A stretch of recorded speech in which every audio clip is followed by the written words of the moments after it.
بنایا تو گھر میں پھر اپنی مستورات سے پوچھا بھی کیا کیا جائے، تو ایک مشورے کے ساتھ ہر وہ چیز جو کسی غریب کے گھر جائے تو اس کے کام آئے۔ مثلا ہم نے مائنیوز نہیں ڈالا، ہم نے جناب کیچپ نہیں ڈالی، یہ لگژریز ہیں۔ ایک آدمی کو 2 وقت کی روٹی نہیں مل رہی تو پریشان ہے، اس کو مائنیوز دینے کی ضرورت کیا ہے؟ اس کو کیچپ دینے کی ضرورت کیا ہے؟ اس کو بنیادی ضرورت کی چیز دے دی جائے۔ پھر ایک دال ہے، مثال دے رہا ہوں، 280 روپے کلو، تو 280 والی کے بجائے اگر 140 والی دے دیں صحیح کوالٹی کی، وہ زیادہ دے دیں۔ تو اس قسم کی چیزیں جو ہیں نا وہ دیکھنے میں آئی ہیں کہ اکثر لوگ اس کے احتیاط نہیں کرتے، بس وہ آ رہا ہے اور جا رہا ہے۔ تو الحمدللہ ہمارے ادارے میں اس بات کا بھی اہتمام اور فکر ہے کہ جو بھی پیسہ خرچ کیا جائے لوگوں کی امانت ہے تو احتیاط کے ساتھ کیا جائے۔ اس میں بہت سارے اور بھی پہلو ہیں۔ دوسرا پہلو ہے حقدار کو پہنچانا۔ اصل تو یہ ہے کہ ہر آدمی اپنے ارد گرد فکر کر کے صحیح کو پہنچائے، لیکن اگر کسی ادارے کو امین بنا بھی دیا ہے، اب اس ادارے کی بہت ساری ذمہ داریاں بن جاتی ہیں کہ بھئی حقدار تک کیسے پہنچنے، کیونکہ اتنے فون آ رہے ہیں، لوگ تو فون پہ گالیاں بھی دینا شروع کر دیتے ہیں ڈائریکٹ۔ ان کو تھوڑا سا بھی بات کرو نا تو ناراض ہو جاتے ہیں۔ بہت سارے دینے والے سڑک پہ کھڑے ہو جاتے ہیں اور کہیں بھی کھڑے ہو کے دینا شروع کر دیتے ہیں۔ اب وہ جو سڑک پہ لوگ پہنچ رہے ہیں ان تک تو ہر آدمی پہنچ رہے ہیں اور وہ ہر تک پہنچ رہے ہیں، لیکن گھروں میں اور تفصیل سے تحقیق کر کے مستحق کو پہنچانا یہ بہت بڑی ذمہ داری ہے۔ تو اس لیے ہم کسی کو بھی دیں تو احتیاط کے ساتھ دیں، اور بہت کچھ سیکھنے کو ملا، لیکن فی الحال اتنا کافی ہے۔ ہم اپنے ورکشاپ پر آتے ہیں۔ زکوٰۃ کے بارے میں جو ہے، زکوٰۃ یہ فرض ہے، اس سے ہمارے اسلام کی تکمیل ہوتی ہے۔ اسلام کے 5 بنیادی ارکان میں سے ایک ہے اور انتہائی اہم ہے۔ قرآن مجید کے اندر آتا ہے خذ من اموالہم صدقۃ تطہرہم وتزکیہم بہا وصلی علیہم، اے پیغمبر آپ ان لوگوں کے اموال میں سے صدقہ وصول کر لیں، سارا نہ لے لیں، کچھ لے لیں، ان سے صدقہ زکوٰۃ وصول کر لیں، جس کے ذریعے آپ ان کو پاک کر دیں گے اور ان کا مال بھی پاک ہو جائے گا۔ 2 چیزیں ان کو ملیں گی، ان کا تزکیہ نفس بھی ہوگا اور ان کا مال بھی پاک ہوگا، 2 چیزیں ملیں گی۔ یہ تزکیہ نفس کتنا ضروری ہے؟ سب سے پہلی بات ہے کہ تزکیہ نفس ہے کیا؟ تزکیہ نفس انسانی نفوس کے اندر جتنی بھی بری چیزیں ہیں ان کو صاف کرنا، جس کے لیے بیت اور ذکر بتایا جاتا ہے۔ تزکیہ نفس کیوں ضروری ہے؟ اللہ رب العزت قرآن مجید میں ایک جگہ فرماتے ہیں جنت کے بارے میں، وَذَلِكَ جَزَاءُ مَن تَزَكَّىٰ، جنت ان لوگوں کے لیے ہے جن کا تزکیہ ہو گیا۔ جو پاکیزہ نفوس ہیں جنت میں وہی جائیں گے۔ جو دنیا میں محنت کر کے اپنا تزکیہ کر لیں، یہ انشاءاللہ مرتے ہی آسانی ہو جائے گی، اور جنہوں نے دنیا میں محنت نہ کی تو عذاب قبر یا قیامت کے دن کی تکلیفیں یا عذاب جہنم، ان سے اس کا تزکیہ ہوگا، ان کا تزکیہ ہوگا، اور پھر وہ جنت میں جائیں گے۔ تو جنت میں جائیں گے پاکیزہ نفوس۔ اب نفوس کو پاکیزہ کرنے کے لیے مختلف طریقے ہیں۔ ایک تو ذکر کی کثرت ہے، انسان کسی اللہ والے سے بیعت ہو جائے، ان کی خدمت میں حاضر ہو، ذکر، مراقبہ، تلاوت اور بعض مجاہدے وہ کرتا رہے، پھر آہستہ آہستہ نفس کا تزکیہ ہو جاتا ہے۔ ایک تو یہ عام معروف طریقہ ہے۔ اس کے علاوہ تزکیہ نفس کے لیے خود قرآن سے یہاں دلیل مل رہی ہے کہ مال کا خرچ کرنا، اللہ کے راستے میں دینا، اس کا بھی تزکیہ نفس سے تعلق ہے۔ جب انسان زکوٰۃ، صدقات، خیرات دیتا ہے، اس سے مال الگ پاک ہوتا ہے، یہ الگ چیز ہے۔ دوسرا انسان کا، دینے والے کا اپنا نفس پاک ہوتا ہے، یہ الگ چیز ہے۔ دونوں چیزیں اس کو ملتی ہیں۔ گویا محسوس یہ ہوتا ہے کہ صرف ذکر، اذکار اور نیک صحبت اور معمولات کی پابندی سے 100% کام نہیں ہوتا۔ جو صاحب مال لوگ ہوتے ہیں ان کے لیے تزکیے کے لیے مال کا خرچ کرنا اس کو پھر پورا کرتا ہے۔ جیسے بخل ہے انسان کے اندر، اللہ والوں کی صحبت میں آئے گا، خوف خدا آئے گی تو اس سے دل کرے گا کہ میں کچھ خرچ کروں، لیکن جب تک خرچ کر نہیں لے گا، ہاتھ سے دے نہیں دے گا، اس کے 100% نتائج وہ پا نہیں سکتا۔ تو تزکیہ نفس جنت میں جانے کے لیے ضروری، اور تزکیہ نفس کے لیے ذکر کی بھی ضرورت ہے، تزکیہ نفس کے لیے ذکر الہی کی بھی ضرورت ہے، صحبت شیخ کی بھی ضرورت ہے، اور صاحب مال لوگوں کے لیے اللہ کے راستے میں اپنے مال میں سے کچھ خرچ کرنا اس کی بھی ضرورت ہے۔ اسی کے اندر ایک اللہ رب العزت نے بہت خوبصورت بات بتائی، فرمایا اِنَّ صَلَاتَكَ سَكَنٌ لَهُمْ، میرے محبوب جب یہ آپ کے پاس اپنی صدقات خیرات زکوٰۃ لے کر آئیں گے، آپ ان سے وصول کر کے غریبوں میں دیں گے، آپ کی جو دعائیں ہیں ان کے لیے خیر کا ذریعہ بنیں گی۔ اِنَّ صَلَاتَكَ سَكَنٌ لَهُمْ۔ تو نبی کریم صلی اللہ علیہ وسلم کی مبارک عادت یہ تھی کہ جب بھی آپ کے پاس کوئی زکوٰۃ صدقات خیرات وغیرہ لے کر آتا، ہدیے لے کر آتا، آپ اس کے لیے دعائے خیر فرماتے۔ اگر وہ سواری پر سوار ہو کر آتا مانگنے والا دینے والا، تو آپ اس کی سواری کی میں بھی برکت کی دعا فرماتے۔ جو آپ کے پاس زکوٰۃ کا مال صدقات کا مال لے کر آتا تو آپ اس کے لیے دعائے خیر فرماتے۔ اِنَّ صَلَاتَكَ سَكَنٌ لَهُمْ۔ تو آج بھی علماء یہی فرماتے ہیں کہ نبی علیہ السلام کی یہ سنت، جو ادارے کے منتظمین لوگ ہوتے ہیں، جو پیسے وصول کر رہے ہوتے ہیں یا ڈونیشن وغیرہ کسی بھی اعتبار سے، ان کو چاہیے کہ لانے والے کے لیے دعائے خیر کرے۔ قرآن مجید میں بھی اس کا ذکر ہے اور حدیث کے اندر بھی نبی علیہ السلام کی مبارک زندگی میں بھی ہے۔ زکوٰۃ کیوں ادا کرنی ہے؟ ہم میں سے بہت سارے لوگ زکوٰۃ کو بوجھ سمجھ لیتے ہیں، نعوذ باللہ۔ بہت سارے لوگ زکوٰۃ صدقات اور خیرات کو اینٹی بائیوٹک کی طرح استعمال کرتے ہیں فقط۔ تو زکوٰۃ کیوں ادا کرنی ہے؟ زکوٰۃ اس لیے ادا کرنی ہے کہ اللہ کا حکم ہے، میرے ایمان اسلام کی تکمیل، میرے دین کی تکمیل اس سے ہو رہی ہے۔ بنیادی 5 ارکان میں سے ایک زکوٰۃ ہے، تو میرا دین مکمل ہو رہا ہے۔ شوق سے، جذبے سے، محبت کے ساتھ اس کو ادا کرنا ہے، بوجھ نہیں سمجھنا۔ جیسے انسان نماز شوق سے ادا کرتا ہے، روزہ شوق سے رکھتا ہے، اللہ کے گھر کا حج جو کرتا ہے شوق سے، خوب جذبے سے کرتا ہے، بالکل اسی طرح نماز روزہ زکوٰۃ جس طرح فرض ہیں، صاحب مال پر زکوٰۃ بھی جس طرح نماز روزہ اور حج فرض ہیں، اسی طرح صاحب استطاعت کے اوپر روزہ بھی اللہ ہی کی طرف سے فرض ہے۔ تو عبادت سمجھ کر اور شوق کے ساتھ کرنی ہے، پھر اس کی برکتیں اور ہوں گی، اس کو بوجھ نہیں سمجھنا۔ اگلی بات، بہت سے لوگ اینٹی بائیوٹک کی طرح استعمال کرتے ہیں زکوٰۃ خیرات کو۔ اینٹی بائیوٹک ہم کیوں لیتے ہیں؟ جب بیمار ہو جائیں، پریشانی ہو جائے، چلنا پھرنا مشکل ہو جائے تو فوری طور پر اینٹی بائیوٹک کا کورس کر لیتے ہیں، 3 دن 5 دن 7 دن، جیسے ہی طبیعت ٹھیک ہوئی اینٹی بائیوٹک کو دور کرتے ہیں، ہٹاؤ اس کو، پھر ہاتھ بھی نہیں لگاتے اس کو۔ اب بہت سارے لوگ زکوٰۃ خیرات کو بھی اینٹی بائیوٹک کی طرح استعمال کرتے ہیں۔ کیا مطلب؟ کوئی بیماری، پریشانی، غم، کوئی دکھ آیا تو انہوں نے مال دینا شروع کیا، اور جیسی وہ بیماری تکلیف دور ہو گئی، اطمینان میں آ گئے، تو یہ دوبارہ سے پیسے ہو گئے جیسے پہلے تھے۔ یہ اپنی جگہ بات درست ہے کہ صدقات سے بیماریاں، بلائیں، پریشانیاں ٹلتی ہیں، لیکن یہ زکوٰۃ صدقات کا حکم یہ زندگی بھر کے لیے ہے، صرف پریشانیوں کے دوران نہیں۔ پریشانیاں آنے سے پہلے بھی دے سکتا ہے بندہ، اور دینا چاہیے۔ تو اس کو ہم اینٹی بائیوٹک کی طرح استعمال نہ کریں، بلکہ اللہ رب العزت کا حکم سمجھ کر خوشی اور رغبت کے ساتھ اللہ کے راستے میں مال ادا کریں۔ نبی کریم صلی اللہ علیہ وسلم سخیوں کے سردار ہیں۔ اسلام سخاوت کا مذہب ہے، سخاوت سکھانے والا ہے۔ خود نبی کریم صلی اللہ علیہ وسلم نے پریکٹیکلی سخاوت کی ایسی ایسی مثالیں قائم کر دیں کہ قیامت تک کوئی ان مثالوں کو پورا نہیں کر سکتا، قریب بھی نہیں پہنچ سکتا۔ اور حضرات صحابہ کرام رضوان اللہ تعالی علیہم اجمعین، بالخصوص سادات اور امہات المؤمنین، ایسی ایسی مثالیں قائم کی ہیں سخاوت کی کہ انسان حیران ہو جاتا ہے، کوئی دنیا میں اس کی نظیر مل نہیں سکتی۔ نبی کریم صلی اللہ علیہ وسلم کی سخاوت کا اثر کیا ہوتا تھا؟ نبی علیہ السلام غریب مسلمان فقراء کو بھی دیتے، اور ایسے غریب لوگوں بھی دیتے جو نو مسلم ابھی اسلام میں داخل ہوئے یا ان کے اسلام میں آنے کی کچھ امید ہوتی تھی، غریب ہوتے تھے، ان کو بھی دے دیا کرتے تھے۔ اس سے ہوتا کیا تھا؟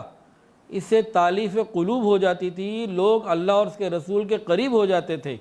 آتے نبی علیہ السلام کے پاس وہ مال لینے تھے، کوئی آ گیا کہ مجھے پیسے چاہیے، کوئی آ گیا مجھے کھانے کو کچھ نہیں، کسی نے کچھ عذر پیش کیا، نبی علیہ السلام نے اس کی مدد کی، یا خود آپ نے اپنی طرف سے اس کو ہدایہ بھیجے، تحفے بھیجے، تو وہ آپ کے قریب ہو گیا اور مسلمان ہو گیا۔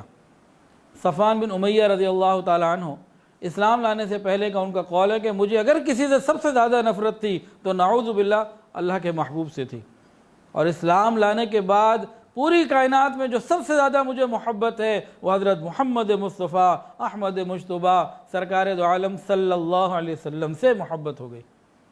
اس محبت کی وجہ کیا بنی؟ نبی علیہ السلام نے ان کو ہدیے بھیجے، تحفے بھیجے، ان کو خوب جو ہے نا وہ چیزیں دیں، وہ دل قریب آتا چلا گیا۔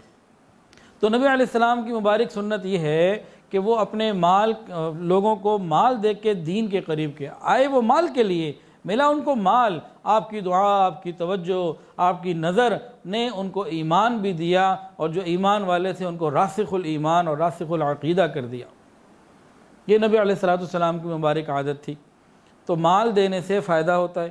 اسی طرح آج بہت سارے ایسے لوگ ہیں جو کہ مسلمان نہیں ہیں یا باطل قسم کے لوگ ہیں، وہ لوگوں کی مدد کے ذریعے پھر ان کے ایمان کو چھین لیتے ہیں۔ بہت کچھ ہو رہا ہے، اللہ ہماری حفاظت فرمائے۔ تاہم نبی علیہ السلام کی مبارک زندگی میں یہ بات بہت ہے کہ آپ سخی تھے۔ سخی کون ہوتا ہے؟ یہ اللہ کے قریب، یہ جنت کے قریب، یہ لوگوں کے قریب، شیطان سے دور اور جہنم سے دور ہوتا ہے۔ نبی علیہ السلام آپ کے اپنے پاس مال ہوتا تو عطا فرماتے، نہ ہوتا تو قرضہ لے کے دیتے۔ ایک واقعہ سنیے، عمر فاروق رضی اللہ عنہ بیٹھے ہوئے تھے، ایک مانگنے والا کوئی شخص آیا، ضرورت کا اظہار کیا۔ آقا صلی اللہ علیہ وسلم نے ارشاد فرمایا، ابھی تو میرے پاس کچھ نہیں ہے، تم فلانے بندے سے یہ پیسے لے لو، یا تمہاری جو ضرورت ہے وہ پوری کر لو، پیمنٹ اس کو میں کر دوں گا، پیسے اسے بعد میں دے دوں گا۔ سیدنا عمر فاروق رضی اللہ تعالیٰ عنہ بیٹھے ہوئے ہیں، انہوں نے نبی علیہ السلام کی محبت میں ڈوب کر ایک بات عرض کی، یا رسول اللہ، جب آپ کے پاس ہوتا ہے آپ دیتے ہیں، ابھی آپ کے پاس نہیں ہے تو آپ اس چیز کے تو مکلف نہیں ہے نا کہ اگلے سے قرضے کا بوجھ اٹھا کے اس کو دیں، کیوں اپنے آپ کو تکلیف میں ڈالتے ہیں؟ اس طرح کی جب بات ارشاد فرمائی تو نبی علیہ السلام کے مبارک چہرے کے اوپر ناگواری کے اثرات آ گئے۔ ایک اور صحابی بیٹھے ہوئے تھے، انہوں نے محسوس کیا اور ناگواری کے چہرے کے اوپر احساسات کو محسوس کر کے انہوں نے عرض کیا، یا رسول اللہ، آپ خرچ کیجئے اور عرش عظیم کے مالک سے کمی کا بالکل خیال نہ کیجئے، وہ پورا کرے گا۔ نبی علیہ السلام خوش ہو گئے۔ تو آقا صلی اللہ علیہ وسلم تو نہ ہونے کے باوجود قرضہ لے کے بھی دوسروں کی ضروریات پورا کیا کرتے تھے۔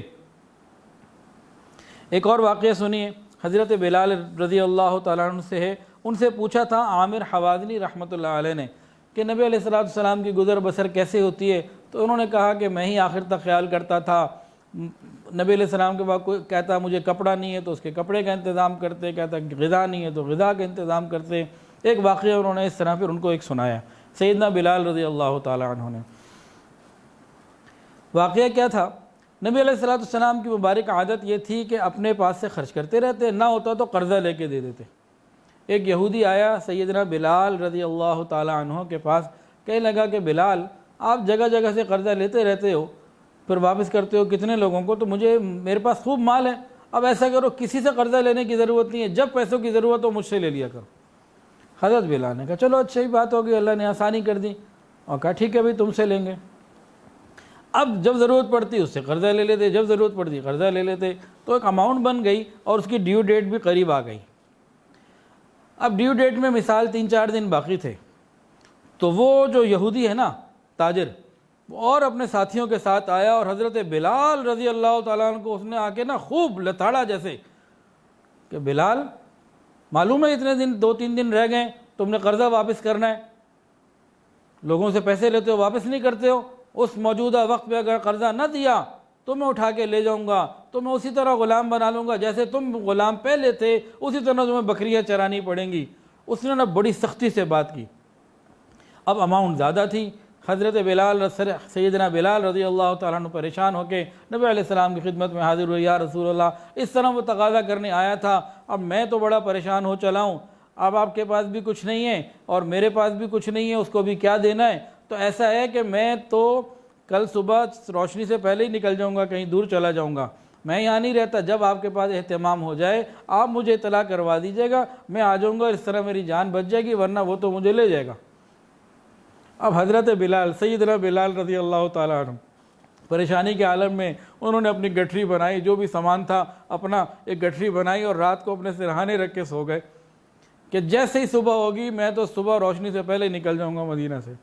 اب وہ سوئیں، آدھے گھنٹے بعد پھر آنکھ کھل جائے، وہ دیکھیں روشنی کے نظر نہیں آ رہی، اور دیکھیں کہ فجر کا وقت قریب، وہ پھر دوبارہ لیٹ گئے، تھوڑی دیر بعد پھر آنکھ کھل گئی، پھر لیٹ گئے، پھر آنکھ کھل گئی، تو بے چین تھے کہ کسی طرح وہ وقت قریب آئے فجر کا اور میں نکلوں یہاں سے۔ اپنی گٹھری ساتھ ہی رکھی ہوئی تھی، بالکل تیار تھے جانے کے لیے۔ اچھا خیر، فجر کا وقت قریب ہوا تو حضرت بلال رضی اللہ عنہ نے محسوس کر لیا کہ اب یہ موقع ہے نکلنے کا، اب وہ مسجد کی طرف جانے لگے کہ نماز پڑھ کے جانا ہے۔ تو اتنے میں نبی کریم صلی اللہ علیہ وسلم کی طرف سے کسی نے بلایا کہ بھی بلا رہے ہیں، اب یہ چلے آقا کی خدمت میں۔ تو راستے میں دیکھا 4 اونٹنیاں سامان سے لدی ہوئی کھڑی ہیں، موجود ہیں، کھڑی ہیں یا بیٹھی مطلب موجود ہے 4 اونٹنیاں۔ سیدنا بلال رضی اللہ تعالیٰ عنہ آقا کی خدمت میں حاضر ہوئے۔ نبی کریم صلی اللہ علیہ وسلم نے فرمایا بلال تم پریشان تھے، دیکھو اللہ نے اتنا مال بھیج دیا ہے، جس کے قرضے ہیں ساروں کے ادا کر دو۔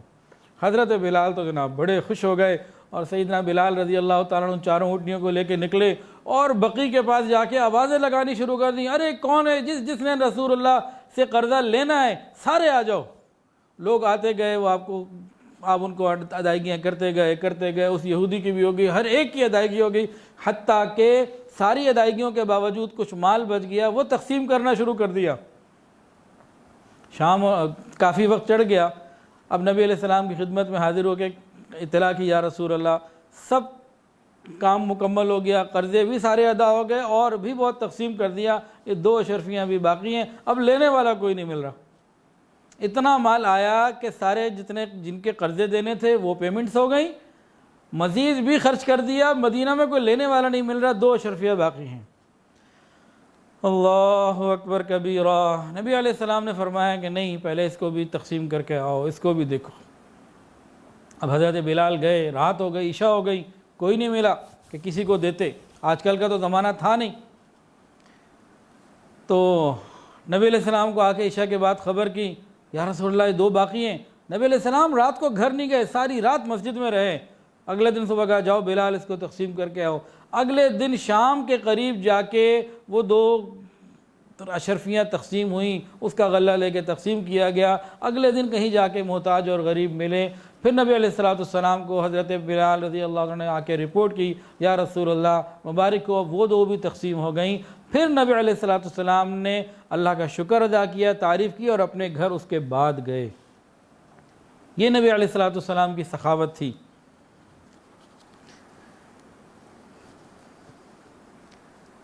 جب انسان کہیں لین دین کا کام کرتا ہے نا، جیسے آج کل ہم راشن تقسیم کر رہے ہیں، کچھ ہمارے پاس ماہانہ بھی ایسے لوگ ہیں جن کی ماہانہ کفالت پہ ہم پیسے دیتے ہیں، تو رویے عجیب عجیب پیش آتے ہیں، لوگ باقاعدہ برا بھلا کہنا شروع کر دیتے ہیں، بہت عجیب عجیب معاملات پیش آتے ہیں۔ تو یہ ہوتا ہے۔ سنیے، نبی کریم صلی اللہ علیہ وسلم مسجد میں موجود تھے، مسلم شریف کی روایت ہے، سنیے، حضرت انس رضی اللہ عنہ فرماتے ہیں کہ ہم لوگ صحابہ مسجد میں بیٹھے ہوئے تھے، نبی علیہ السلام اتنے تشریف لے کر آئے اور دھاری دار نجرانی چادر آپ بہت اچھی پہنے ہوئے تھے۔ اتنے میں ایک بدو آیا دیہاتی، اس نے نبی علیہ السلام کی چادر کو کھینچا زور سے، اتنی زور سے کھینچا کہ مبارک گردن میں اس کھینچنے کے نشان پڑ گئے، اور اس کے بعد بدتمیزی سے چلایا کہ مجھے اس مال میں سے دو جو اللہ نے آپ کو دیا ہے۔ بدتمیزی کے ساتھ اس نے بات کی۔ نبی علیہ السلام نے اس کو دیکھا اور بہت نرمی کے ساتھ صحابہ سے فرمایا کہ بھئی اس کی ضرورت کو پورا کر دو۔ تو بعض مرتبہ اس طرح کے معاملات میں دوسروں کی طرف سے برے رویے پیش آتے ہیں، جب ہم نے اللہ کے لیے دینا ہے تو پھر رویوں کو برداشت کرنا ہوتا ہے اور نظر انداز کرنا ہوتا ہے، اور اس کے رویے کے برے ہونے کی وجہ سے اس کو مدد سے محروم کرنا یہ نہیں ہوتا۔ حضرت جابر رضی اللہ تعالیٰ عنہ، ان کے والد جب شہید ہو گئے تو نبی علیہ السلام نے ان سے فرمایا تھا کہ جابر تمہیں مال کی ضرورت ہے، اچھا میں تمہیں اتنا مال دوں گا، جب مال آئے گا تو تمہیں اتنا مال میں عطا کروں گا۔ اللہ کی شان، اتنا مال آنے سے پہلے اللہ نے اپنے محبوب کو اپنے پاس بلا لیا اور رسول اللہ صلی اللہ علیہ وسلم پردہ فرما گئے۔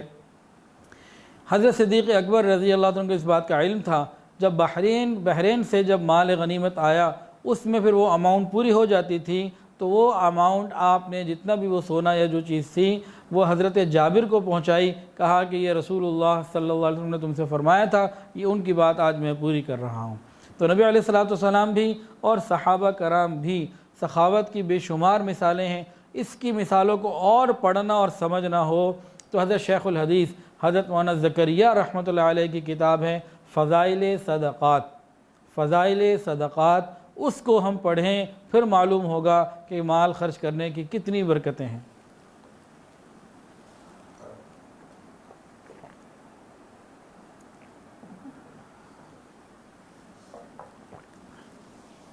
اور انسان مال مال مال مال کرتا رہتا ہے، حقیقی مال کون سا ہے جو آخرت میں ہمارے لیے پہنچے گا؟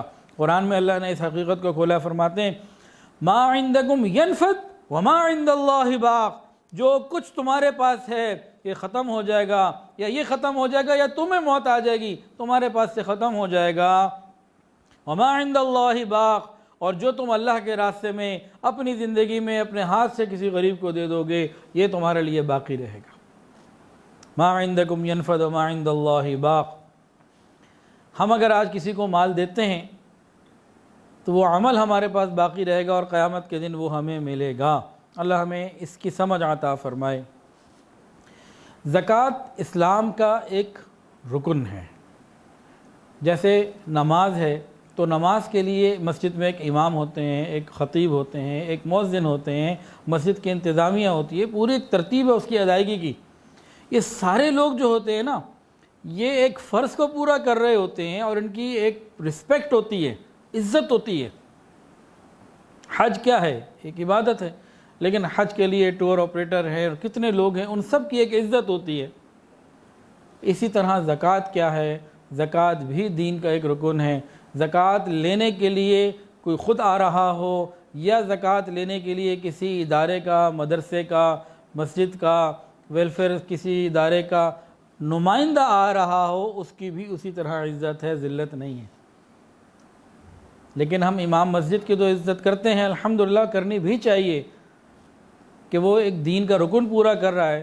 جو زکوٰۃ لینے، چندہ لینے ہمارے پاس آ جائے ہم تو اس کو گھٹیا سمجھتے ہیں، نعوذ باللہ، تو یہ بات ٹھیک نہیں، وہ بھی ایک دین کا رکن پورا ہو رہا ہے۔ نبی کریم صلی اللہ علیہ وسلم نے اپنی مبارک زندگی میں ایک نہیں، دو نہیں، کتنے صحابہ کرام کو مختلف موقع پہ بھیجا کہ جاؤ زکوٰۃ وہاں سے وصول کر کے آؤ۔ تو حضرات صحابہ کرام گئے، نبی علیہ السلام نے بھیجا، تو جو کام حدیث اور سنت سے ثابت ہو، نبی علیہ السلام نے کروایا ہو، صحابہ نے کیا ہو، اس کو ہلکا سمجھنا؟ خود غور کیجئے۔ حضرت عمر فاروق رضی اللہ تعالیٰ عنہ کا زمانہ ہے، آپ نے ایک شخص کو کہا کہ بھی فلانی جگہ جاؤ اور زکوٰۃ کا مال لے کر آؤ۔ اب وہ اس وقت نہ گئے، حضرت عمر فاروق رضی اللہ عنہ کی نظر ان کے اوپر بعد میں پڑی کسی نماز میں، تو دیکھا وہاں پہ، پوچھا بھئی تم گئے کیوں نہیں؟ پھر حضرت عمر فاروق رضی اللہ تعالیٰ عنہ نے ارشاد فرمایا کیا تم یہ تو نہیں سمجھ رہے کہ زکوٰۃ وصول کرنا، جانا آنا کرنا یہ کوئی گھٹیا، کوئی نیچا کام ہے؟ کہنے لگے کہ تم دین کا ایک رکن پورا کر رہے ہو، تمہیں جہاد کا ثواب ملے گا۔ یہ حضرت عمر فاروق رضی اللہ تعالیٰ عنہ کی بات ہے۔ تو ہمیں چاہیے کہ ہم کسی بھی ادارے کا کوئی نمائندہ ہمارے پاس آ رہا ہے یا کوئی خود مستحق ہمارے پاس آ رہا ہے، اس کو حقیر نہ سمجھیں۔ جو بات قرآن و حدیث سے ثابت اور ہمارا اسلام کا ایک رکن پورا ہو رہا ہے، اس رکن کو پورا کرنے میں جو ہمارا مددگار ہے وہ ہمارا محسن ہے بھائی، اس بات کو بھی سمجھنے کی ضرورت ہے۔ اچھا، زکوٰۃ ہے کتنی؟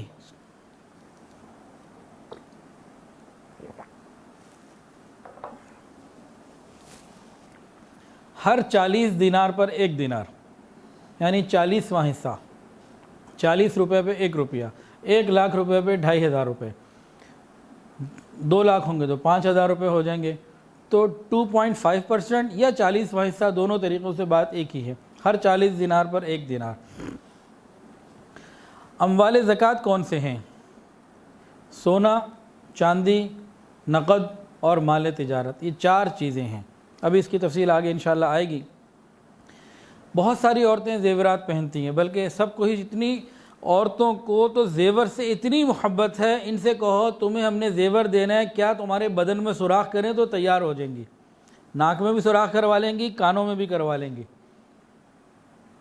اتنی محبت ہے۔ تو زیور پہننا بالکل جائز ہے، اس کو منع نہیں ہے، لیکن اس کی زکوٰۃ ادا کرنا بھی ضروری۔ اور جس زیور کی عورت مالک ہے تو اس کی زکوٰۃ بھی عورت ہی کے ذمے ہے، خاوند کے ذمے نہیں۔ ہاں خاوند ادا کر دے، دونوں رضامندی سے ایک دوسرے کا کام معاونت کریں تو ٹھیک ہے، لیکن جو مالک ہے زکوٰۃ اسی کے اوپر آتی ہے۔ نبی علیہ السلام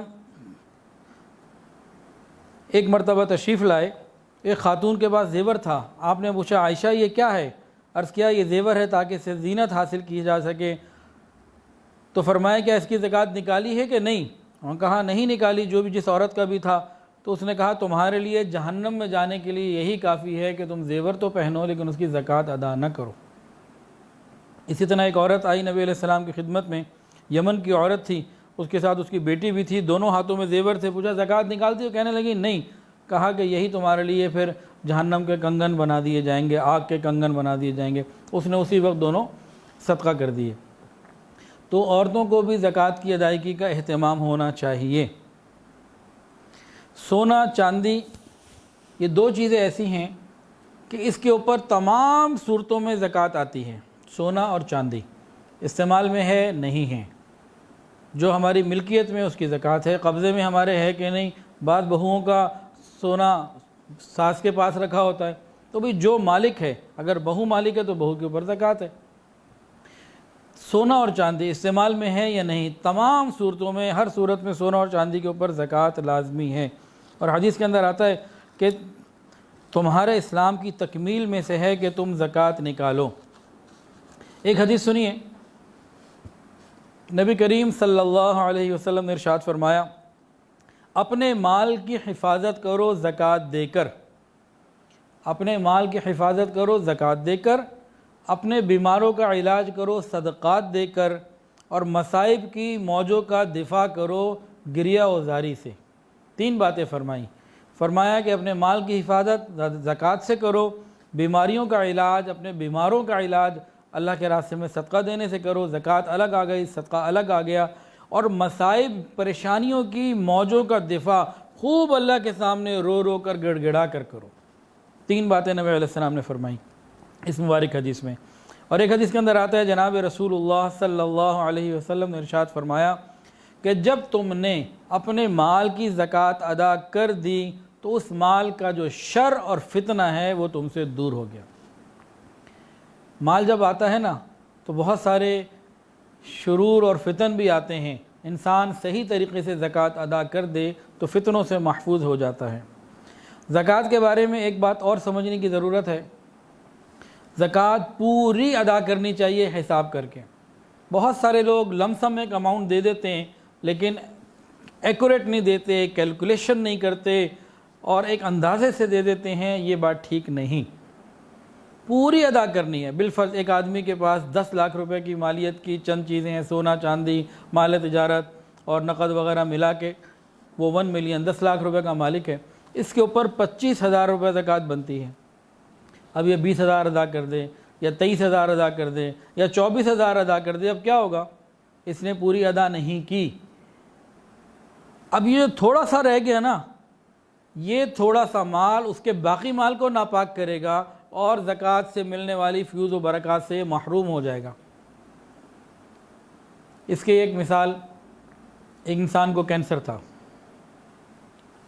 اور ٹھیک ہوتے ہوتے سارا ٹھیک ہو گیا اور ڈاکٹروں نے بتایا کہ اب بہت مائنر سے رہ گیا، 1-2% رہ گیا، 99% کیور ہو گیا۔ اب 1% جو رہے گا نا، اس چانس ہے کہ دوبارہ یہ بڑھ جائے۔ اسی طرح گھر میں ایک چنگاری ہے، وہ چنگاری پورے گھر کو آگ لگا سکتی ہے۔ تو زکوٰۃ میں پورے مال کی ادائیگی کرنا ضروری۔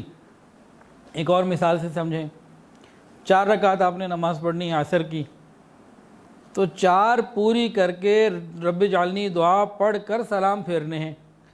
ایسا نہیں ہے کہ آپ 3 پہ پھیر کے چلے جائیں یا تحیات پڑھے بغیر اٹھ جائیں تو نماز ہی نہیں ہوگی۔ روزہ رکھا، مغرب کا وقت ہے مثال کے طور پہ 6:40، اب 6:25 پہ آپ روزہ کھول دیں تو کیا ہوگا؟ وہ روزہ نہیں ہوگا۔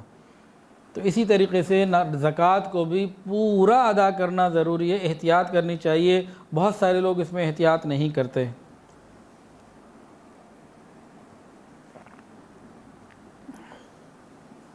زکوٰۃ کا حکم قرآن مجید میں درجنوں جگہ آتا ہے، اور کئی جگہ نماز اور زکوٰۃ دونوں کا حکم بھی آیا۔ حدیث سنیے اور دل کے کانوں سے سنیے۔ رسول اللہ صلی اللہ علیہ وسلم نے ارشاد فرمایا، جس نے زکوٰۃ ادا نہیں کی اس کی نماز بھی قبول نہیں، یعنی اس کی باقی عبادات بھی لٹکی رہتی ہیں۔ جس نے زکوٰۃ ادا نہیں کی اس کی نماز بھی قبول نہیں۔ تو زکوٰۃ کی ادائیگی کا بہت زیادہ اہتمام کرنے کی ضرورت۔ ایک حدیث میں آتا ہے، جس کو اللہ نے مال دیا اور اس نے زکوٰۃ ادا نہ کی، یہی مال قیامت کے دن گنجا سانپ بنا کر اسی کے اوپر مسلط کر دیا جائے گا، اور وہ کہے گا کہ میں وہ تمہارا وہ مال ہوں، اب چکھو ذائقہ۔ اب یہاں ایک خیال پیدا ہوتا ہے کہ بندے کے پاس مال ہے اور صرف 2.5% زکوٰۃ ہے، تو 2.5% زکوٰۃ اگر نہیں ملی تو جہنم کی وعید۔ ایک آدمی نے 2.5% زکوٰۃ نہ دی، وہ جہنم میں جلے گا، مال کو گنجا سانپ بنا کر اسی پر مسلط کر دیا جائے گا۔ اتنی بڑی سخت سزا کیوں ہے؟ علماء نے اس کے جواب دیے ہیں۔ علماء نے فرمایا کہ جو کچھ بندے کے پاس ہے یہ اللہ کا دیا ہوا ہے، جو کچھ بندے کے پاس ہے سب رب کریم کا عطا کردہ ہے۔ ایک آدمی دکان پہ بیٹھا کاروبار کر رہا ہے، وہ کہہ رہا ہے محنت تو میں کر رہا ہوں، بھئی صحت کس نے دی؟ صحت نہ ہوتی تو کہاں بیٹھتے؟ عقل کس نے دی؟ دماغ نہ ہوتا ذرا سی کو رگ پھڑک جائے اور ادھر سے ادھر ہو جائے۔ تو جو کچھ دیا اللہ نے دیا، گاہک کون بھیج رہا ہے؟ سب اللہ ہی کی طرف سے ہے۔ کوئی آدمی کسان ہے تو وہ تو ایک چھوٹا سا بیج زمین میں ڈالتا ہے، وہ کون سی قدرت ہے جو اس چھوٹے سے بیج کو اتنی قوت دے دیتی ہے کہ زمین کو پھاڑ کے وہ باہر نکل آتا ہے؟ تو یہ اللہ کی دین ہے۔ تو اللہ تعالیٰ ہی نے اپنے بندے کے اوپر یہ چیز فرض فرمائی ہے، تو ہمیں چاہیے کہ شوق سے اور محبت سے زکوٰۃ ادا کریں اور جہنم کی تکلیفوں سے اپنے آپ کو بچائیں۔ اچھا، اور غور کیجئے، زکوٰۃ کتنے % ہے جی؟ 40واں حصہ یا 2.5%، 2.5%، وہ بھی سال میں صرف ایک مرتبہ، اور وہ بھی صرف صاحب نصاب پر، غریب پر نہیں ہے۔ صاحب نصاب پر ہے، وہ بھی سال میں صرف ایک مرتبہ۔ اللہ چاہتے تو 25% رکھ سکتے تھے کہ نہیں؟ 50% رکھ سکتے تھے کہ نہیں؟ تو اللہ نے مہربانی فرما دی کہ ہمیں صرف 2.5% کا حکم دیا، اور وہ بھی سارا سال خرچہ کرنے کے بعد جو اب آپ کے پاس سارے اخراجات سے بچ گیا۔ ایک آدمی ہے 2 لاکھ روپے کا مالک ہے، اور مثال کے طور پر وہ 1 لاکھ روپے مہینہ اس کی تنخواہ ہے یا کماتا ہے، اور 1 لاکھ ہی خرچ کر رہا ہے۔ اب سال کے بعد جب اس نے اپنی زکوٰۃ کی تاریخ کو دیکھنا ہے، جو بھی اس کی تاریخ ہے، 1 محرم ہے بالفرض، تو 1 محرم کو اگر اس کے بعد 2 لاکھ ہے تو اس نے 5,000 زکوٰۃ دی ٹوٹل۔ سال میں 12 لاکھ کمایا، 12 لاکھ خرچ کیا، اس کا کوئی حساب نہیں۔ جس دن ہماری زکوٰۃ کا حساب ہے اس دن ہمیں دیکھنا ہے آج ہمارے پاس کیا ہے، اس کا ہم نے 2.5% دینا ہے۔ اگر اللہ 50% بھی کرتے تب بھی دینا ہوتا، اور یاد رکھیے دینے والے دیتے، لوگ تو اللہ کے لیے جان دینے کے لیے تیار ہو جاتے ہیں، مال والے کیا 2.5% بھی اللہ کے لیے نہیں دیتے؟ تو ہمیں چاہیے کہ ہم اللہ کا یہ حکم شوق اور رغبت سے پورا کریں۔ اچھا، جو ہم زکوٰۃ ادا کرتے ہیں اس کا فائدہ کس کو ہوتا ہے؟ یہ تو پکی بات ہے اللہ رب العزت کو نہیں ہوتا، فائدہ کس کو ہوتا ہے؟ دینے والے کو بھی ہوتا ہے اور جو لے رہا ہے اس کو بھی ہوتا ہے۔ 97.5% اپنے پاس رکھا، 2.5% غریب کو دیا، وہ اپنا ہی کوئی قریبی رشتہ دار بھائی کوئی غریب تھا جس سے اس کی دال روٹی چلی، تو ہمیں ہی فائدہ ہوا۔ دوسری بات، دینے والے کو کون سے فائدے ہیں؟ سنیے اور دل کے کانوں سے سنیے۔ نبی علیہ الصلوۃ والسلام نے ارشاد فرمایا، کوئی مال نہ خشکی میں نہ سمندر میں ہلاک و برباد ہوتا ہے مگر زکوٰۃ نہ دینے کی وجہ سے، زکوٰۃ کی کوتاہی کی وجہ سے۔ یعنی زمین میں بحر و بر میں جو مال خراب ہوتے ہیں، تباہ ہوتے ہیں، نقصان ہوتے ہیں، وہ زکوٰۃ کی ادائیگی نہ کرنے کی وجہ سے ہوتے ہیں۔ نبی علیہ السلام ایک مرتبہ بیت اللہ شریف کے پاس حتیم کے اندر بیت اللہ شریف کے سائے میں بیٹھے ہوئے تھے۔ ایک صاحب آئے اور کہا کہ فلاں آدمی کا سامان سمندر کے کنارے سارے کا سارا ضائع ہو گیا۔ نبی علیہ السلام نے یہی فرمایا کہ بحر و بر میں کوئی مال جو بھی ہلاک ہوتا ہے وہ اسی لیے ہلاک ہوتا ہے کہ زکوٰۃ ادا نہیں کی گئی۔ تو ہمیں کیا ملا؟ گارنٹی، حفاظت، اس کو کہیں گے ہم ایشورنس۔ ہمیں اپنے 2.5% دے کے باقی 97.5% کی حفاظت اور ایشورنس مل گئی۔ ایک لفظ ہے ایشورنس اور ایک لفظ ہے انشورنس۔ ایک لفظ ہے ایشورنس اور ایک لفظ ہے انشورنس۔ انشورنس ہم کرواتے ہیں، جیسے اسٹیٹ لائف ایک بہت بڑا ادارہ ہے، تو شریعت میں انشورنس کو حرام قرار دیا گیا، منع کر دیا گیا، اور زکوٰۃ 2.5% ادا کر کے اللہ اپنے بندے کو ایشورنس دے دیتے ہیں۔ تو ہم انشورنس کی طرف نہ جائیں، ہم ایشورنس کی طرف آئیں۔ ہم اپنا رخ اسٹیٹ لائف کی طرف نہ کریں، ہم اپنا رخ اسٹریٹ لائف کی طرف کریں، صراط مستقیم کی طرف۔ اپنے راستے کو اسٹریٹ کر لیں، ہماری لائف اسٹریٹ ہو جائے تو ہمارا مسئلہ آسان ہو جائے گا۔ تو ہمیں اسٹیٹ لائف کی نہیں، اسٹریٹ لائف کی ضرورت ہے، تاکہ اللہ کی طرف سے ایشورنس ہمیں مل جائے۔ دارالعلوم دیوبند کے خزانچی تھے، بڑے اللہ کے نیک بندے تھے، نواب تھے، خود بھی امیر تھے اور دارالعلوم کے خزانچی بھی تھے۔ ان کا اپنا ایک تقیہ کلام تھا، اللہ کے فضل سے وہ یہ بات کرتے رہتے تھے۔ جب کوئی بات ہوتی تو اللہ کے فضل سے ان کا ایک تقیہ کلام تھا۔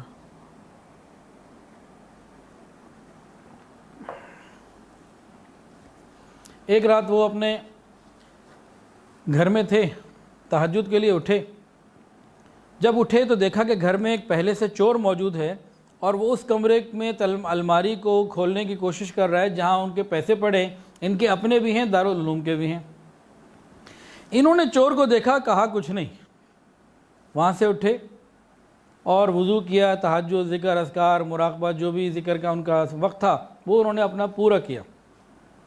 سارا پورا کرنے کے بعد، مثال دے رہا ہوں، گھنٹے کے بعد جب واپس آئے دیکھا وہی چور وہیں اسی تالے کے ساتھ لگا ہوا ہے، تالا کھول نہیں رہا۔ اب انہوں نے نماز کے لیے مسجد جانا تھا فجر کے لیے، تو اس کو آواز دی، میں نے کہا دیکھو بھائی، یہ تم سے نہیں کھلنا، میں نے اپنی زکوٰۃ پوری ادا کی ہوئی ہے۔ اب چور کو تو یہ میسیج نہیں سمجھ میں آیا کہ زکوٰۃ ادا کی ہے کہ نہیں کی، اس کو یہ معلوم ہوا نا کہ گھر والے جاگ گئے تو بھاگ گیا۔ اب یہ جناب گئے اپنی روٹین میں، مسجد میں نماز ادا کی۔ نماز ادا کرنے کے بعد امام صاحب سے ملے اور امام صاحب سے کہا، امام صاحب آج تو اللہ کے فضل سے اللہ کا غضب ہی ہو گیا۔ کہنا یہ چاہتے تھے کہ غضب ہو گیا وہ، لیکن ان کا تقیہ کلام تھا اللہ کے فضل سے۔ کہنے کہ امام صاحب آج تو اللہ کے فضل سے غضب ہی ہو گیا۔ امام صاحب بھی مسکرائے، کیا ہو گیا؟ تب انہوں نے پورا واقعہ تفصیل سے سنایا کہ اس طرح جب پہلے میں اٹھا، وہ چور تالا کھولنے کی کوشش میں تھا، اس کو میں نے نظر انداز کیا، اپنے معمولات میں لگا رہا، اور بعد میں پھر جب میں مسجد میں آنا تھا تو میں نے کہا بھائی نہیں کھلنا تو نکلو یہاں سے۔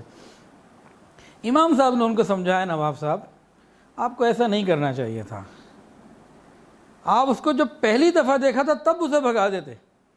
آپ یہ جناب نواب صاحب جو تھے نا، یہ غصے میں آ گئے کہ جی امام صاحب آپ کیسی بات کر رہے ہیں، میں نے اپنے مال کی پوری زکوٰۃ دی ہوئی ہے، وہ کچھ بھی کرتا تالا کھل ہی نہیں سکتا تھا، میرا تو مال چوری ہو ہی نہیں سکتا۔ یہ ایشورنس ہوا کرتی ہے، اپنے مال کی صحیح طریقے سے پوری رغبت اور شوق کے ساتھ، محبت کے ساتھ زکوٰۃ کی ادائیگی پوری کریں، اللہ رب العزت سے ایشورنس لے لیں، 2.5% دے دیں، ایشورنس لے لیں اللہ رب العزت سے۔ تو انشورنس نہیں، ہمیں ایشورنس کی ضرورت ہے۔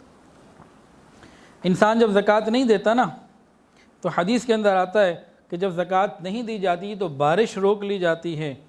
بارش روکنے کے کئی طریقے ہیں، بعض مرتبہ بارش کی ضرورت ہوتی ہے اور بارش نہیں ہوتی، اور بعض مرتبہ جن دنوں بارش نہیں چاہیے ہوتی فصلوں کو، اس وقت بارش ہو رہی ہوتی ہے، یا رات کے وقت بارش نہیں ہوتی، دن میں بارش ہوتی ہے، سب لوگوں کا کاروبار متاثر ہوتا ہے۔ یہ سب صورتیں زکوٰۃ نہ دینے کی وجہ سے پیش آتی ہیں۔ اچھا جی، کیا صرف زکوٰۃ ہی مسلمانوں کے اوپر، مال والوں کے اوپر حق ہے، یا کچھ اور بھی ہے؟ حق معلوم للسائل والمحروم، صرف زکوٰۃ ہی نہیں بلکہ اور بھی صدقات خیرات کی ضرورت ہوتی ہے۔ جیسے آج کل کے حالات ہیں، کورونا کی وجہ سے لاک ڈاؤن ہے، پورے ملک کے اندر پریشانیاں ہیں۔ آج کا کوئی امیر آدمی یہ سوچے کہ میں صرف 2.5% دے کے اپنی جان بچا لوں گا، ایسا نہیں ہو سکے گا، اس کے لیے مشکل ہو جائے گا۔ آج ہم کسی کی مدد کر سکتے ہوں، ہمارے پاس وسائل ہوں اور ہم 2.5% دینے کے بعد مزید مدد نہ کریں تو عین ممکن ہے ان حالات میں ہماری پکڑ ہونے کی پوری مجھے تو یقین ہے کہ ہوگی، میرا گمان ہے۔ عام حالات میں جب سب نارمل ہے 2.5% تو اس وقت کے لیے ہے، زکوٰۃ تو ابھی بھی 2.5% ہے، وہ زیادہ نہیں ہے، زکوٰۃ کی پرسنٹیج تو ریشو وہی ہے قیامت تک کے لیے، لیکن عام حالات میں ایک آدمی نے زکوٰۃ ادا کر دی پوری حساب کر کے، اس کے لیے نجات کا کوئی نہ کوئی راستہ ہے۔ لیکن ان حالات میں کوئی امیر آدمی جو صاحب استطاعت ہے زیادہ بھی دے سکتا ہے، اس حال میں بھی وہ زیادہ نہ دے تو وہ ان حالات میں مال کو روکنے والا مجرم ہوگا، چاہے اس نے زکوٰۃ پوری ادا کر دی ہوگی۔ اس وقت آگے بڑھنے کی ضرورت ہے۔ شاید میرے لفظ زیادہ سخت ہو گئے ہوں لیکن قرآن و حدیث سے شریعت کا جو مزاج ہے نا دوسرے کی مدد کرنا، تو اتنا آسان نہیں ہے کہ صرف 2.5% کی زکوٰۃ دے کے ان حالات میں کوئی امیر آدمی پاسنگ مارکس لے جائے گا، ایسا نہیں ہوگا۔ بلکہ جب ہم کسی کی مدد کر سکتے ہیں، اگلا بندہ مجبور ہے، ہمارے پاس وسائل ہیں اور ہم مدد نہیں کر رہے، تو ہم زکوٰۃ دے کے بھی مجرم ہو رہے ہیں، اس لیے خیال کرنے کی ضرورت ہے۔ اچھا جی، زکوٰۃ کی ادائیگی کس مال سے کی جائے؟ اچھے مال سے یا ردی مال سے؟ حدیث کے فقہا لکھتے ہیں کہ انسان اچھے مال کو ادا کرے، نہیں تو درمیانی اوسط مال دے، ردی مال نہ دے۔ وقت گزرتا جا رہا ہے، ابھی بہت ساری چیزیں باقی ہیں۔ حدیث میں آتا ہے ایک منافق کے بارے میں کہ وہ ردی مال دیا کرتا تھا، یہ منافقین کی نشانی ہے۔ اور ایک مرتبہ میں عائشہ صدیقہ رضی اللہ تعالیٰ عنہ نے ایک گوشت صدقہ کرنا چاہا جو ذرا بدبودار ہو گیا تھا کہ چلو اس کو دے دوں، نبی علیہ السلام نے منع فرمایا کہ مت دینا۔ تو ردی اور خراب اور پرانا جو اگلے کے کام میں نہ آئے، کتنے دکاندار ایسے ہیں پوری کوشش ہوتی ہے کہ صرف ڈیڈ اسٹاک نکال دیں۔ کچھ عرصہ پرانی بات ہے، کیونکہ ہمارے ہاں جہیز کا، شادی کا ایک سلسلہ بھی رہتا ہے طالبات میں، تو کبھی کوئی اس طرح کا سلسلہ، تو ایک صاحب نے جناب ہمیں وہ بھیجے کپڑے، ان کا کپڑے کا کاروبار ہوگا، کپڑے آ گئے، شادی کے جو دلہن کے ڈریس تھے وہ تھے۔ ہم نے کہا چلو دیکھنے میں اچھے لگ رہے ہیں، اور جب کسی کو دینے کے لیے بیگم صاحبہ نے نکالے تو کسی پہ کوئی خرابی، کسی پہ کوئی خرابی، سارے کے سارے خراب تھے۔ تو یہ تو بدنصیبی کی بات ہے، محرومی کی بات ہے۔ اللہ کے راستے میں اچھا مال دینا چاہیے، نہیں تو ایوریج مال دیں، یہ کچرا مال، خراب مال، ڈیڈ اسٹاک کو اس طرح سے نکالنا۔ اگر ڈیڈ اسٹاک نکالنا بھی ہے تو اس کا مناسب طریقہ یہ ہے کہ پھر اس کی وہ آفر لگائیں، قیمت لگائیں جو بہت ہی کم ہو چکی ہے۔ 100 کا خریدا ہے، آج 20 کا رہ گیا تو 20 روپے لگائیں۔ تو اس میں اللہ رب العزت کے ساتھ چالاکی نہ ہو، بلکہ اپنی آخرت کو بچانے کے لیے اور بہتر رکھنے کے لیے بہتر مال خرچ کریں۔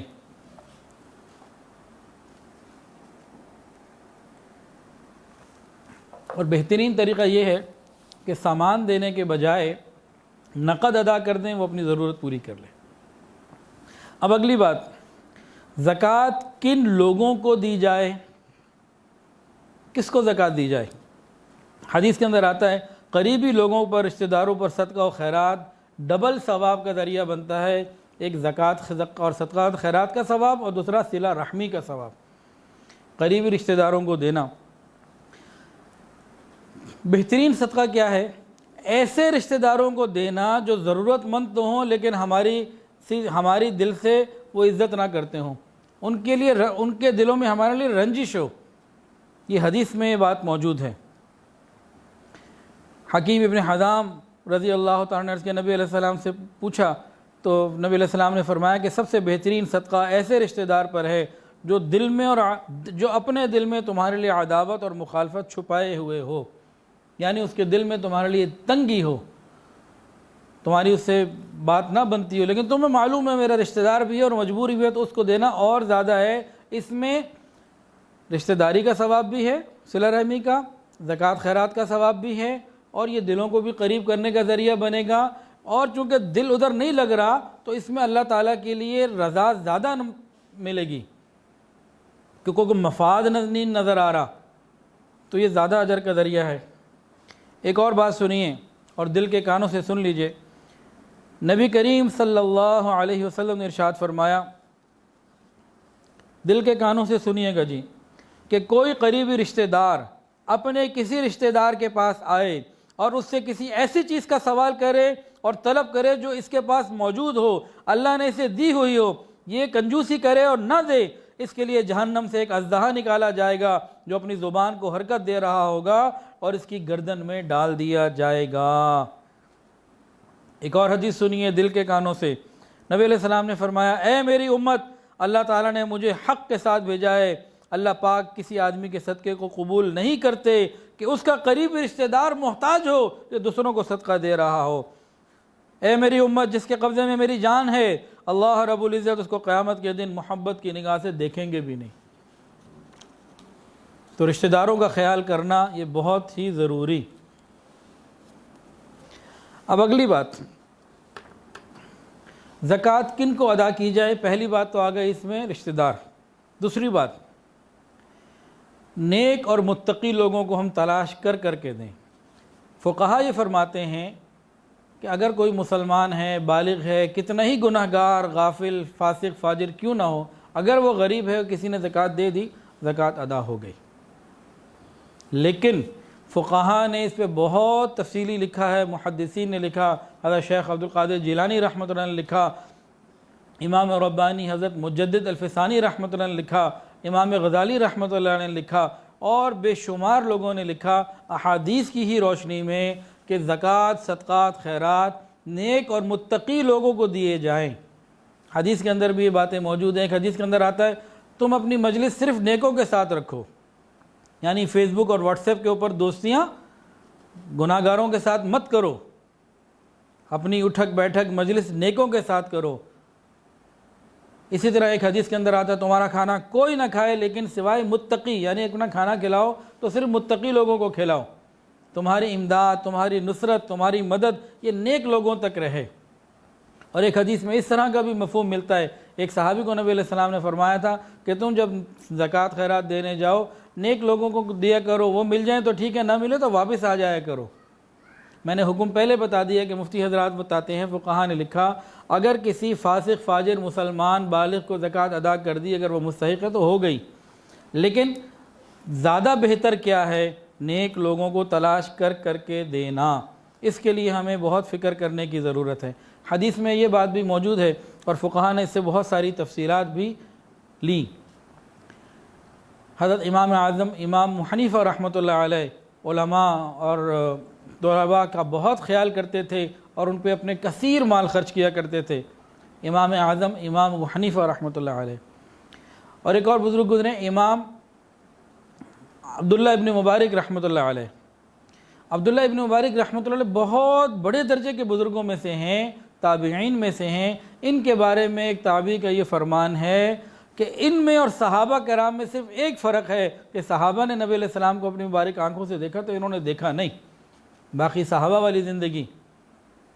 اور علماء کے طبقے میں جس طرح امام بخاری رحمۃ اللہ علیہ کی جتنی عزت اور وقار اور عظمت ہے، اس سے زیادہ عبداللہ ابن مبارک رحمۃ اللہ علیہ کی عزت علماء کے طبقہ کے اندر ہے، اور امیر المؤمنین فی الحدیث آپ کا لقب ہے۔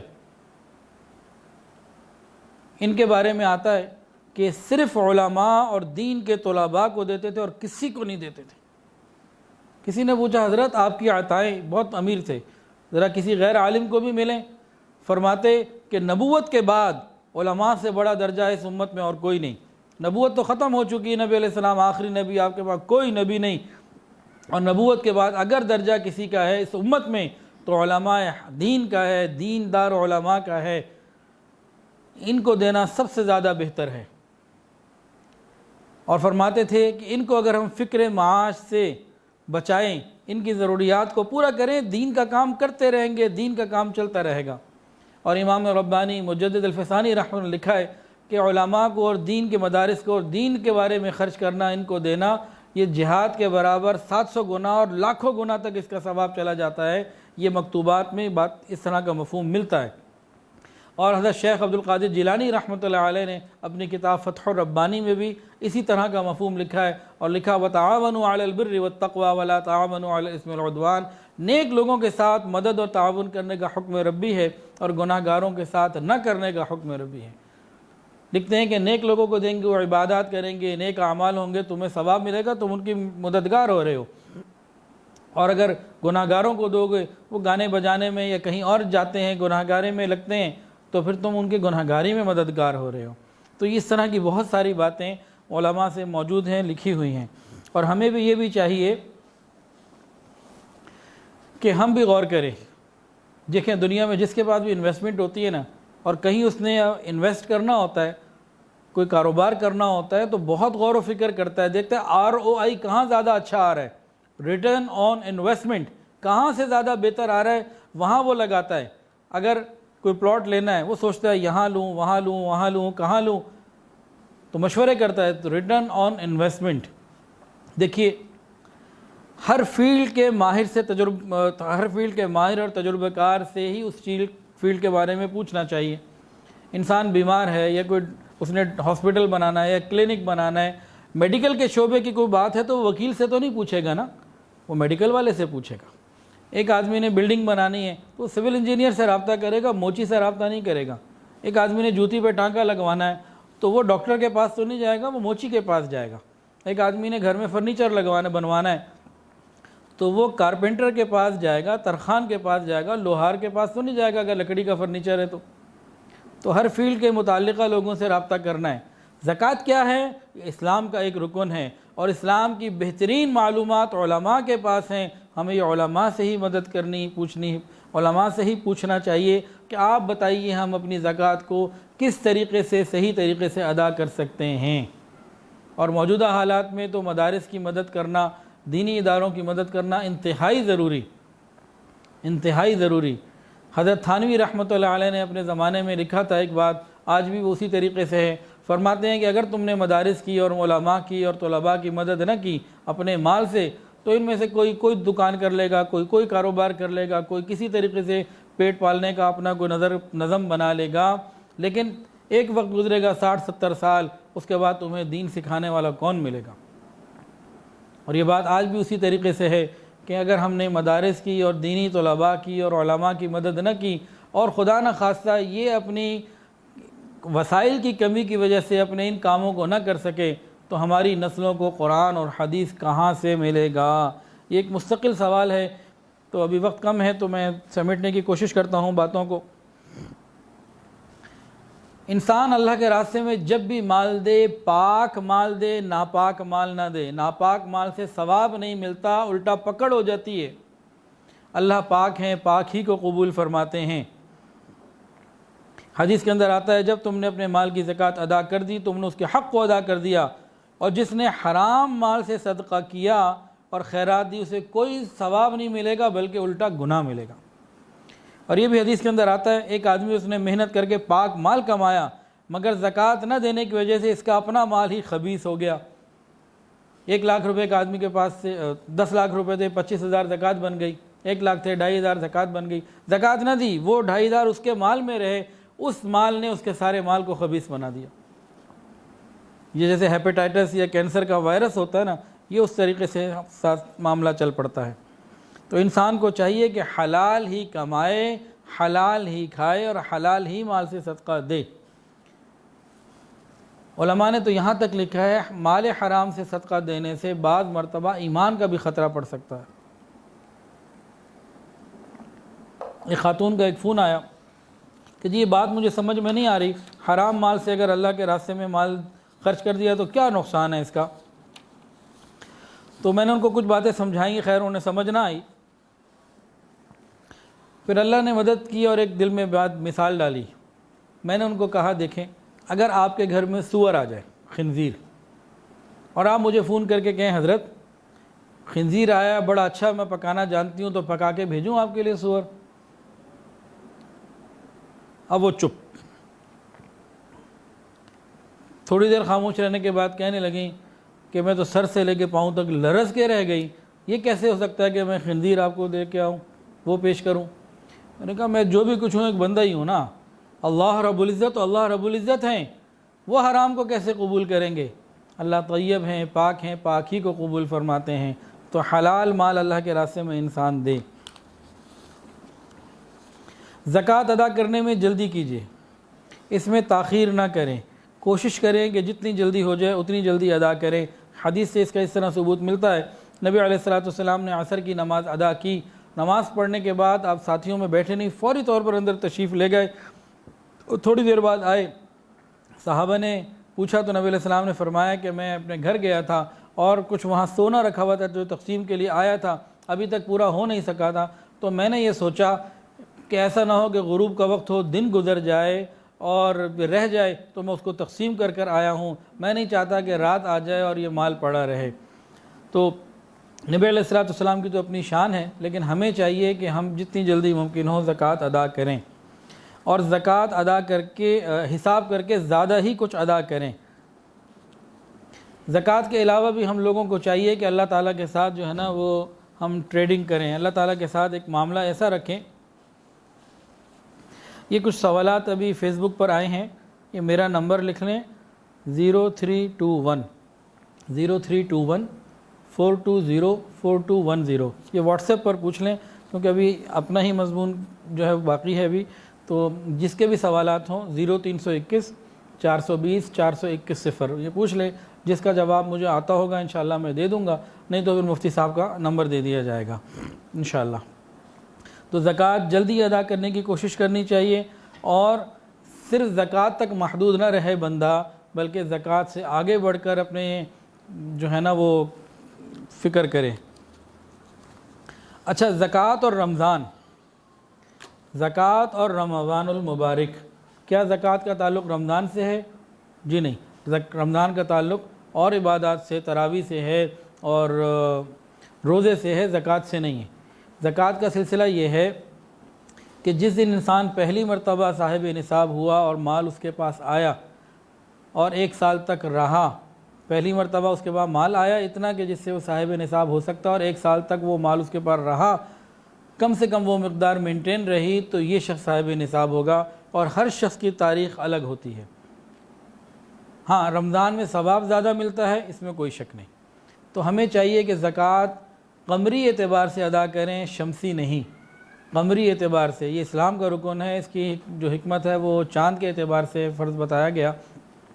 تو کوئی خوش نصیب ایسا ہو کہ اس کو معلوم ہو کہ بھئی میری زکوٰۃ فلاں دن میرے اوپر مجھے پہلی دفعہ مال ملا اور یہ تاریخ میری بنتی ہے قمری چاند کی، بہت خوش نصیب ہے وہ، ورنہ پھر ایک اندازے سے تاریخ مقرر کر لیں چاند کی، اور ہر سال اس تاریخ کو اپنے زکوٰۃ کا حساب کر لیا کریں۔ عورتوں کے لیے پھر بھی آسان ہے کہ ان کی جو شادی کی ڈیٹ ہوتی ہے ان کو زیور ملا ہوتا ہے اور پہلے اگر نہیں تھا تو ان کے لیے اس تاریخ کا طے کرنا اپنی شادی کے اعتبار سے آسان رہتا ہے۔ بہرحال سب کی اپنی اپنی حالات ہیں۔ تو زکوٰۃ کے جو اموال ہیں وہ 4 ہیں: سونا، چاندی، مال تجارت اور نقد۔ غور کیجئے، انسان کے پاس کتنی چیزیں ہیں، سب ایگزمپٹ، کسی پہ زکوٰۃ نہیں سوائے 4 چیزوں کے۔ انسان کے پاس گھر ہے، گاڑی ہے، موبائل ہے، فیکٹری ہے، پلاٹ ہے، دکان ہے، فلیٹس ہیں، کئی پلاٹس ہیں، گھر کے اندر فرنیچر ہے، اے سی ہے، بہت ساری اور چیزیں، سب ایگزمپٹ ہے، کسی پہ زکوٰۃ نہیں۔ زکوٰۃ صرف 4 چیزوں پر ہے: سونا، چاندی، مال تجارت اور نقد۔ اس کے علاوہ سارا ایگزمپٹ، اور اس پہ بھی صرف 2.5% ہے۔ سارے سال کے خرچے نکال کے جب انسان جس دن حساب کرنے بیٹھا ہے، مثال کے طور پر ایک آدمی کی تاریخ 1 محرم یا 1 رمضان کو ایک تاریخ ہے، وہ اس تاریخ کو دیکھے گا آج میرے پاس اس وقت کیا ہے، اس کا اس نے 2.5% دینا ہے۔ تو بہت آسان ہے، مشکل نہیں ہے، اور مفتی حضرات سے اس کی تفصیلات بھی اور پوچھی جا سکتی ہیں۔ ایک آدمی 1 رمضان کو یا 1 محرم کو حساب کر رہا ہے، اگر اس کے پاس جو بھی اس کی تاریخ ہے، مثال 1 محرم ہے، 15 دن پہلے کچھ مال آیا تو اس کی زکوٰۃ وہ دے گا، اور اگر 15 دن پہلے کچھ مال اس نے خرچ کر لیا، حج پہ چلا گیا، پلاٹ لے لیا، کسی کو ہدیہ کر دیا، تو وہ نکل گیا، تو اس نکلی ہوئی اماؤنٹ پہ زکوٰۃ نہیں ہوگی۔ بس جس دن ہم حساب کر رہے ہیں اس دن کا ہم نے دیکھنا ہے کہ اس دن ہمارے پاس کیا ہے۔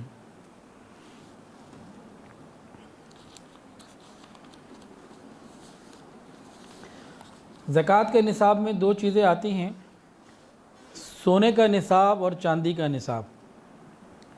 عام طور سے تقریباً لوگوں کا حساب چاندی سے لگتا ہے، سونے سے بہت ہی بہت ہی شاید کوئی ویسا بندہ ہو کہ اس کا سونے کا حساب لگے، سب کا چاندی سے لگتا ہے۔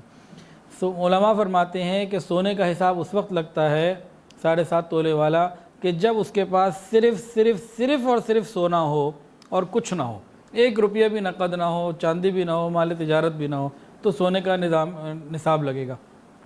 لیکن ایسا بہت کم ہوتا ہے، میرے علم میں تو ایسا کوئی بھی نہیں ہے، لیکن عام طور سے یہ ہوتا ہے کہ 1-2 تولے سونا ہے یا زیادہ سونا ہے تو ساتھ کچھ چاندی ہے، اگر چاندی نہیں ہے تو 2-4 ہزار روپے، 200 روپے، 100 روپے، کچھ نہ کچھ نقد ہوتا ہی ہے۔ تو جب سونے کے علاوہ کوئی اور چیزیں شامل ہو جائیں گی نا تو پھر چاندی کا نصاب لگے گا۔ چاندی کا آج کا ریٹ جو ہے تقریباً 970-80 روپے ہے، وہ روز چینج ہوتا ہے، اس کو معلوم کر لیا جائے تو تقریباً 51,000 روپے نصاب بنتا ہے۔ تو جو شخص سونا چاندی نقد وغیرہ ملا کر 51,000 روپے کا مالک ہے تو یہ زکوٰۃ ادا کرے گا، لے نہیں سکتا۔ تو اس کو ہمیں بہت سمجھنے کی ضرورت ہے۔ تو سونا، چاندی، مال تجارت اور نقد، یہ 4 چیزیں ہیں جن پہ زکوٰۃ ہے۔ مال تجارت کسے کہتے ہیں؟ مال تجارت کہتے ہیں کہ کوئی ایسی چیز جو ہم نے تجارت یعنی فروخت کی نیت سے خریدی ہو، وہ نیت ہماری باقی بھی ہو۔ بعض لوگ پلاٹ لے لیتے ہیں، بھئی ابھی پیسے تھے لے لیا، بعد میں کسی بھی کام آ سکتا ہے، کچھ بھی کر سکتے ہیں، مختلف نیتیں، تو وہ اس پہ زکوٰۃ نہیں ہے، چاہے وہ پلاٹ کتنی ہی قیمت کا کیوں نہ ہو۔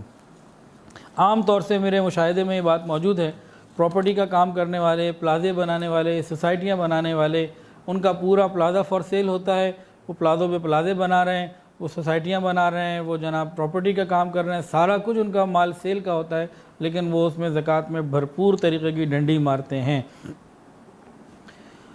زکوٰۃ جو ہے یہ اللہ رب العزت کی طرف سے بنایا ہوا ایسا نظام ہے، اگر مسلمان اپنی زکوٰۃ پوری ادا کر دیں تو اللہ نے اتنے نظام کے ساتھ یہ زکوٰۃ دی ہے کہ روئے زمین کے اوپر کوئی مسلمان بھکاری نہ ملے۔ مسلمان جن لوگوں کے پاس مال ہے، اگر وہ اپنی پوری زکوٰۃ حساب کر کے ادا کر دیں تو روئے زمین پہ کوئی مسلمان غریب نہ رہے، کوئی بھوکا نہ رہے۔ یہ اللہ رب العزت کا ایسا نظام ہے، اگر ہم اس نظام کو پورا کریں گے تو انشاءاللہ اللہ رب العزت خیر کا ہی معاملہ فرمائیں گے۔ بعض لوگوں نے کسی کو قرضہ دیا ہوتا ہے، کاروباری لوگوں نے یا ویسے، تو جس قرضے کے ملنے کی ہم امید ہے، جو ہم امید رکھتے ہیں کہ یہ ہمیں ملے گا، جو ریسیویبل ہیں ان کے اوپر بھی زکوٰۃ آتی ہے 2.5%۔ زکوٰۃ ادا کرتے ہوئے انسان نیت کیا کرے؟ کیا یہ نیت کرے کہ میرا مال پاک ہو جائے گا اور حادثے سے میں بچ جاؤں گا، مجھے ایشورنس مل جائے گی؟ جی یہ نیت جائز ہے لیکن اچھی نہیں ہے، اس سے زیادہ اچھی نیت بھی ہو سکتی ہے۔ انسان یہ نیت کرے کہ میرے اللہ نے مجھ پر حکم عائد کیا ہے کہ تمہیں جو میں نے مال دیا اس میں میرے حکم کو پورا کرو، اور تمہاری بغیر محنت کے، بغیر استحقاق کے اللہ نے تمہیں مال دیا، تو جب مجھے مال ملا تو میں یہ شکر ادا کروں کہ اللہ آپ نے بغیر میری محنت کے، بغیر میرے استحقاق کے مجھے مال دیا، ورنہ دنیا میں کتنے ایسے لوگ ہیں جو عقل میں مجھ سے اچھے ہیں، شکل میں مجھ سے اچھے ہیں، صحت میں مجھ سے اچھے ہیں، پڑھائی میں مجھ سے آگے ہیں، تو ان کو نہیں دیا، مجھے آپ نے عطا کیا، اللہ میں آپ کا شکر ادا کرتا ہوں۔ اور اللہ آپ نے تو صرف 2.5% مقرر کیا، 10 ہوتا میں تب بھی ادا کرتا۔ تو انسان شکرانے کی نیت کے ساتھ، عاجزی کے ساتھ، محبت کے ساتھ اللہ کے راستے میں زکوٰۃ ادا کرے تو اس کا معاملہ کچھ اور ہے۔ وہ جو چیزیں ہیں کہ مال کی حفاظت، وہ خود بخود مل جائے گی۔ یہ اللہ کا حکم پورا کر رہا ہے، جیسے نماز پڑھتا ہے تو حکم ربی ہے، روزہ رکھ رہا ہے تو حکم ربی ہے، حج ادا کر رہا ہے تو حکم ربی ہے، تو جو زکوٰۃ ادا کر رہا ہے تو یہ بھی حکم ربی ہی ہے۔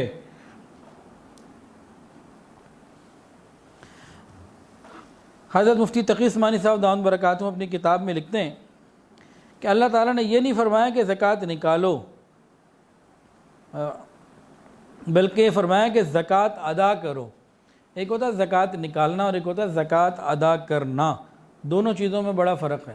بس نکال دی، پتہ ہی نہیں کس کو دے رہے ہیں، کہاں جا رہی ہے، جس کو دے رہے ہیں وہ دیندار بھی ہے کہ نہیں، علماء کی وہاں قدر ہے بھی کہ نہیں، کیونکہ زکوٰۃ کہاں خرچ ہونی ہے اور کیسے خرچ ہونی ہے یہ بتانا ہے دین نے۔ اب جس ادارے کو ہم دے رہے ہیں وہاں علماء کی قدر ہی کوئی نہیں، آپ نے ایسے ادارے کو اگر دے دیا تو آپ نے زکوٰۃ نکالی ہے، ادا نہیں کی۔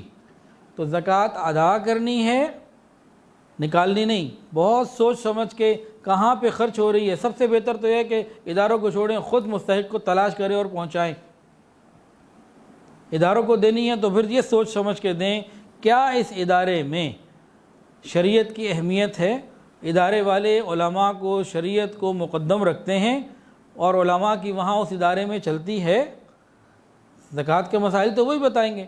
اب زکوٰۃ کے مسائل، زکوٰۃ کے پیسوں سے دیوار نہیں بنا سکتے، کنسٹرکشن نہیں کر سکتے، کوئی مشینری نہیں خرید سکتے، تنخواہوں کی ادائیگی نہیں کر سکتے، تو وہ ادارے جہاں دین ہے ہی نہیں، تو ان کو زکوٰۃ دینے کا مطلب تو یہ ہوا کہ آپ نے تو اس کو ہوا میں ڈال دیا اور ان کو پتہ ہی نہیں، تو وہ پھر آپ کی زکوٰۃ کیسے ادا ہوگی؟ تو زکوٰۃ نکالنی ہی نہیں ہے، زکوٰۃ ادا کرنی ہے بھرپور ذمہ داری کے ساتھ۔ جن لوگوں کو شریعت کی اونچ نیچ کا پتہ ہی نہیں ہے تو وہ آپ کی زکوٰۃ کو کس طریقے سے پورا ادا کر سکتے ہیں، اس کو آپ خود سوچ لیجئے۔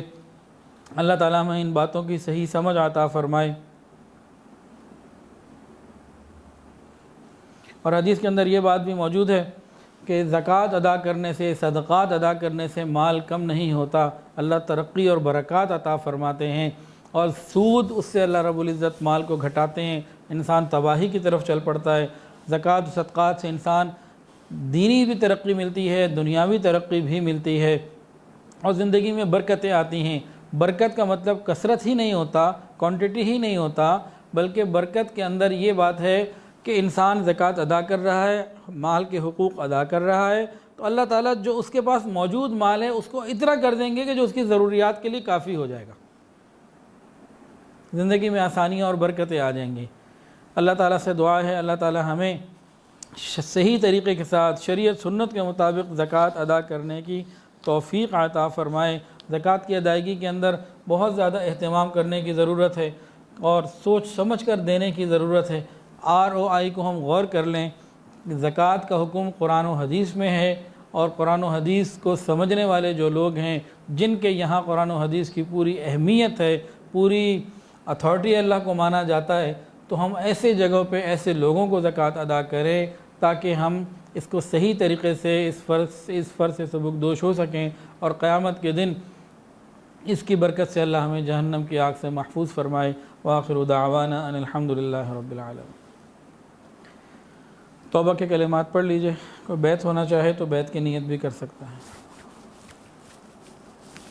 ساتھ ساتھ پڑھ لیجئے۔ بسم اللہ الرحمن الرحیم، لا الہ الا اللہ محمد الرسول اللہ، اشہد ان لا الہ الا اللہ واشہد ان محمدا عبدہ ورسولہ، استغفر اللہ ربی من کل ذنب واتوب الیہ، استغفر اللہ ربی من کل ذنب واتوب الیہ، استغفر اللہ ربی من کل ذنب واتوب الیہ، برحمتک یا ارحم الراحمین۔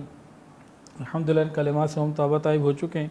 6 معمولات ہیں، اگر پابندی سے کریں گے تو انشاءاللہ دلوں میں اللہ کی محبت آئے گی۔ پہلی چیز ہے استغفار، استغفر اللہ ربی من کل ذنب واتوب الیہ۔ دوسری چیز ہے درود شریف، اللہم صلی علی سیدنا مولانا محمد وعلی آل سیدنا مولانا محمد وبارک وسلم۔ دونوں چیزیں صبح شام 100 مرتبہ پڑھنی ہے۔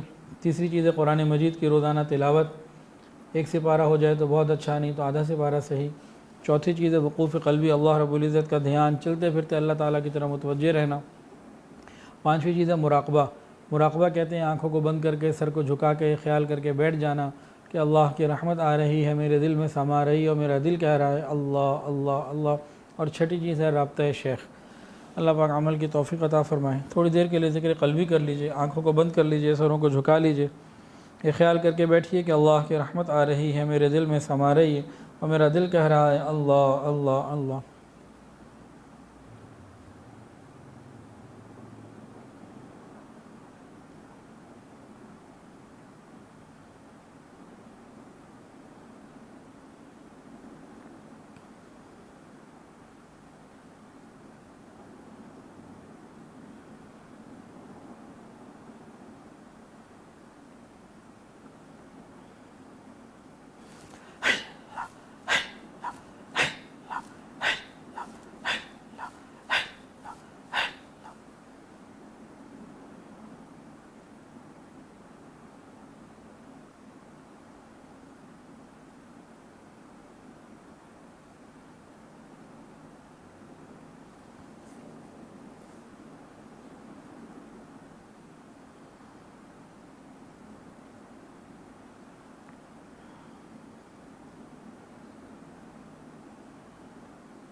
لا الہ الا اللہ محمد رسول اللہ۔ دعا کر لیجیے۔ الحمدللہ رب العالمین، الحمدللہ رب العالمین، الحمدللہ رب العالمین، وصلی اللہ علی النبی الامی الکریم۔ ربنا ظلمنا انفسنا وان لم تغفر لنا وترحمنا لنکونن من الخاسرین۔ اللہ ہم آپ کے عاجز مسکین بندے ہیں، اللہ ظاہر میں بندے حقیقت میں نہایتی گندے ہیں۔ یا اللہ ہمارے دلوں کی گندگیوں کو دور فرما، ہمارے سینوں کو اپنے نور سے منور فرما، ہمارے دلوں کو اپنی یاد سے آباد فرما۔ رب کریم سینوں کو اپنی محبت سے لبریز فرما، خطاؤں سے درگزر فرما، عیبوں کی پردہ پوشی فرما۔ رب کریم اپنی رحمتوں کی پشت پناہی نصیب فرما۔ رب کریم سر کے بالوں سے لے کر پاؤں کے ناخنوں تک نیکی تقوی عطا فرما، حیا اور پاک دامنی والی زندگی عطا فرما۔ رب کریم بے حیائی سے محفوظ فرما۔ یا الہ العالمین ہم سب کے تمام صغیرہ کبیرہ گناہوں کو معاف فرما۔ یا اللہ کرونا کی اس پریشانی سے پوری دنیا کی حفاظت فرما، بالخصوص امت مسلمہ کی حفاظت فرما۔ رب کریم ہمارے تینوں حرم کی حفاظت فرما۔ رب کریم دعوت اور تبلیغ کے کام کی حفاظت فرما، جہاں اللہ جن خانقاہوں کی حفاظت فرما، تمام مساجد، مدارس، مراکز عربیہ کی حفاظت فرما، اقامت دین کی کوششیں کرنے والوں کی حفاظت فرما۔ رب کریم ہماری دعاؤں کو قبول فرما۔ رب کریم بہت سارے لوگوں نے دعاؤں کے لیے کہا اور جو کہنا چاہتے تھے نہیں کہہ پائے، اور وہ لوگ جن کا حق ہے کہ ان کے لیے دعائیں کرتے رہا کریں، رب کریم سب کے لیے خیر کے فیصلے فرما۔ یا الہ العالمین ہمارے گناہوں کو معاف فرما۔ رب کریم ہم سب کو رزق حلال، آسان، فراخ اور بابرکت عطا فرما، حرام اور مشتبہ سے محفوظ فرما۔ رب کریم ہماری دعاؤں کو قبول فرما۔ یا الہ العالمین جو صاحب اولاد ہیں ان کی اولادوں کو نیک وکار فرما، والدین کی آنکھوں کی ٹھنڈک بنا، متقیوں کا امام بنا۔ اللہ اولاد کی خوشیاں عطا فرما، اولاد کے غموں سے محفوظ فرما۔ رب کریم جن گھروں میں جوان بچے بچیاں موجود ہیں قدردان رشتہ عطا فرما، والدین کے لیے فرائض نبھانے آسان فرما۔ رب کریم ہمارے ادارے الکہف ایجوکیشنل ٹرسٹ کو قبول فرما، ہماری تمام برانچز کو قبول فرما۔ اللہ ہمارے جو ماہانہ اخراجات ہیں ان میں آسانیاں پیدا فرما، جو ہمارے معاونین ہیں انہیں اپنے مقربین میں شامل فرما۔ اللہ پورے ملک میں، پوری دنیا میں جہاں جہاں بھی مدارس دینیہ ہیں، اللہ سب کی تمام ضروریات کو اپنے غیب کے خزانوں سے پورا فرما۔ اللہ ہم سب پر رحمت کی نظر فرما۔ یا الہ العالمین ہمارے تمام گناہوں کو معاف فرما۔ وصلی اللہ تعالی علی خیر خلقہ سیدنا و مولانا محمد۔ یا اللہ آنے والے رمضان کو ہماری زندگی کا بہترین رمضان بنا دیجئے۔ وصلی اللہ تعالی علی خیر خلقہ سیدنا و مولانا محمد وعلی آلہ واصحابہ و اہل بیت اجمعین، آمین یا رب العالمین، آمین برحمتک یا ارحم۔